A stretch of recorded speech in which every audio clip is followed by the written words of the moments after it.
Welcome to Sirappu Suvai. Today we will make wheat butter naan and paneer butter masala at home. This is a great combination. For this I have taken 2 cups of wheat flour. We are making it with only with wheat flour, no maida added. I made a well in the center of the flour and added 2 teaspoons of sugar and 1 teaspoon of instant dry yeast. Instant dry yeast is like a powder, so you can add it directly to the flour. I am adding salt at the corners because salt should not be added directly with the yeast. If you have regular dry yeast, you have to take half cup of lukewarm water, add 2 teaspoons of sugar to it and 1 teaspoon of yeast. Keep it for 10 minutes and when it is activated, add it to the flour. I have taken 1 cup of lukewarm water and I am adding little by little water and mixing the flour. Mix the dough until it comes together and then we can knead it.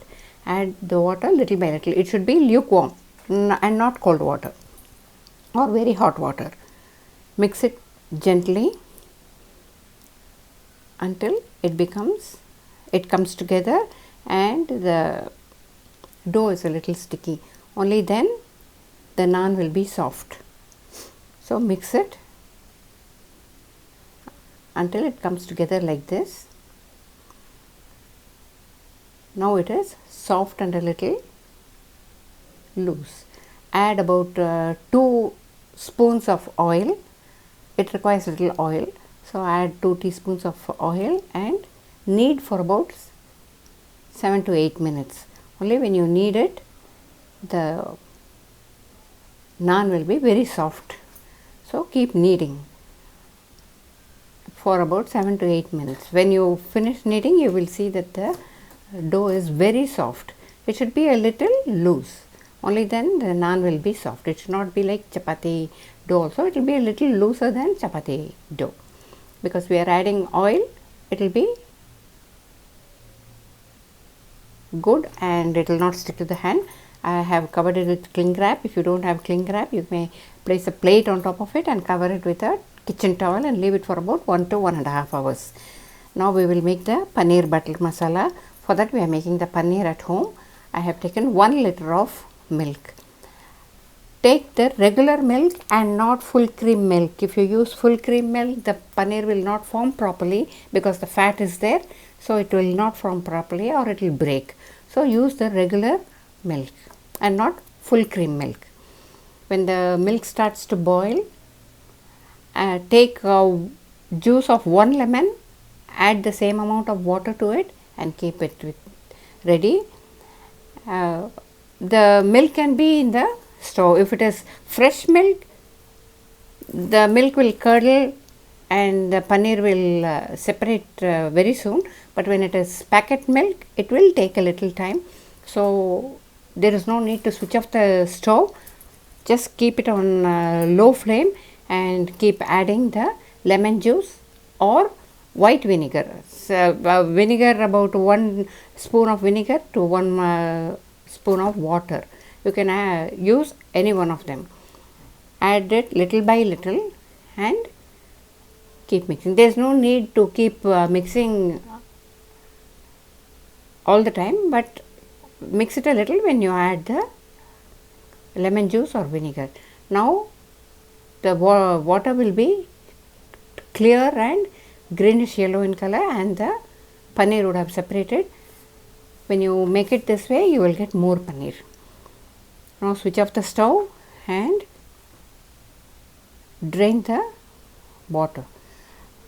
Keep a strainer on a vessel, put a cloth on top of it and strain the paneer in it.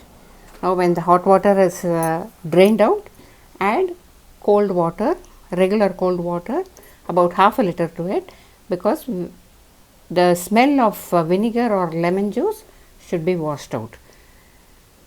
Pour the water and squeeze it a little. I am going to use a tofu press. So I'm going to squeezing a little only and leave it for 5 minutes and then put it into the tofu press. If you don't have a tofu press, you have to squeeze the paneer well, keep it on a plate and place a weight on top of the cloth so that all the water will drain out. Now I have taken 4 large tomatoes. If you don't have large tomatoes, you can use up to 6 tomatoes.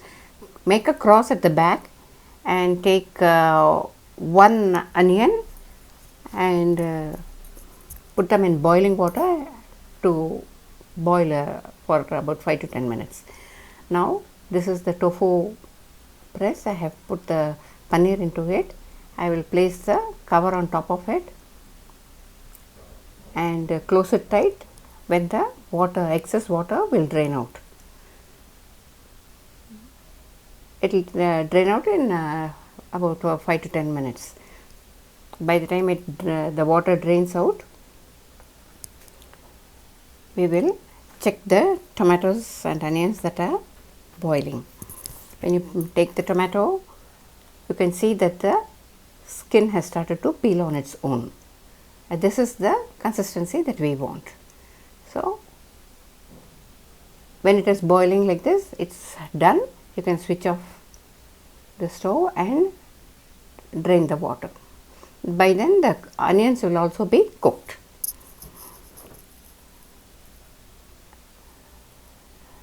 Now drain the water, take the tomatoes and peel them. I have taken about 10 to 12 cashews. Now usually you add the cashews with the tomato and onion when it is boiling. I forgot to put it in the boiling water. So if you also forget, you can soak it in warm water for some time. It will become soft. I have taken about 2 to 3 cloves of garlic and 1 small piece of ginger. I have peeled the skin of the ginger. Now add the onions, ginger, garlic, cashews and tomatoes and make a fine paste of it. In a pot, add about 1 tablespoon of oil and about 20 to 30 grams of butter.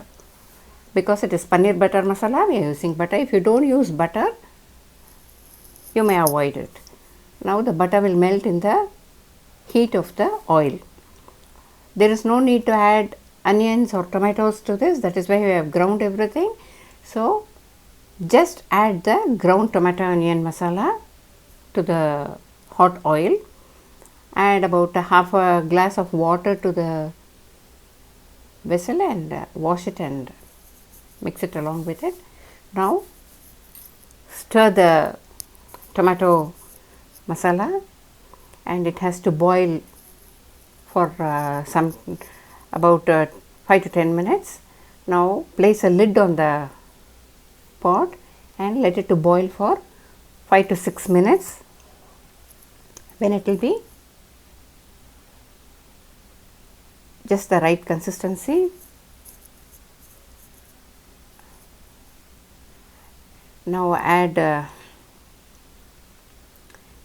required salt, maybe 3/4 teaspoon or 1 teaspoon of salt, and add about I have added 3/4 teaspoon of red chili powder. You may add red chili powder as per your taste, and 1 teaspoon of garam masala.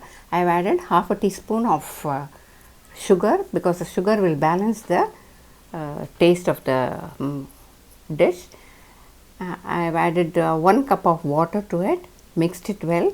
Now by now the paneer has set well. Cut it to your desired shape and size and add the paneer to the gravy. There is no need to fry the paneer. When you add the paneer as it is, it will become very soft and it will be very tasty. When you fry the paneer, sometimes it will be a little rubbery. So just add it straight away, add it to the gravy and let it boil. Put it on medium flame and we'll make the naan. You can use a cutting board, apply oil to it and make the naan on it. Otherwise you can use a plastic sheet, oil it and make the naan on it. The dough will be very soft, so there is no need for a roller to roll it. You can make it with your hand itself, spread it with your hand itself. Take about a big orange size, I should say, or 3 times the dough that we will take for a chapati, because naan is quite heavy, and when it is made in a big size, it will be very nice to look at. And in the restaurants they make it in a oblong shape, so we can spread it to the shape that we like. Now on a tawa, brush some butter, because we cannot have the type of oven and fire like the restaurant, so making it on a tawa gives the same taste.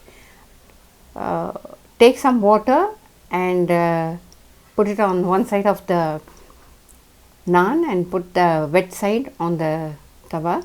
It will start bubbling like this, and it will be done well, and the naan will be very, very soft and very tasty. I am adding brushing butter to the naan because it is butter naan.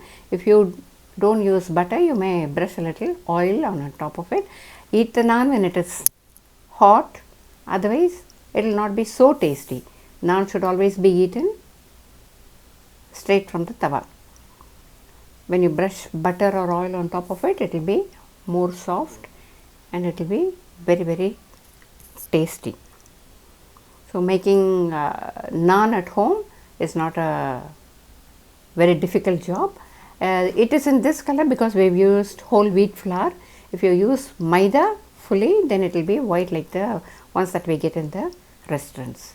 Even restaurants make wheat naan these days. So this naan, butter naan and paneer butter masala is a great combination. It will be very tasty. You will be very happy to make it at home. There is no need to go to a restaurant to eat it. Everyone will like it at home. I am sure all of you will make this, eat it, enjoy and come out without fail.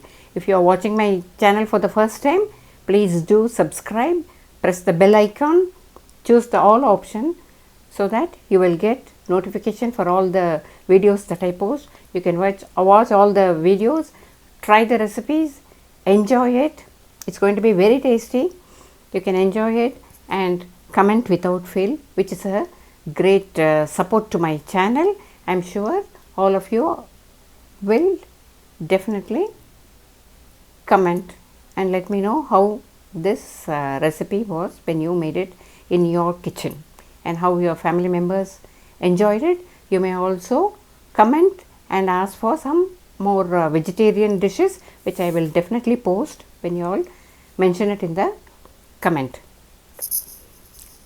Let's meet in the next video.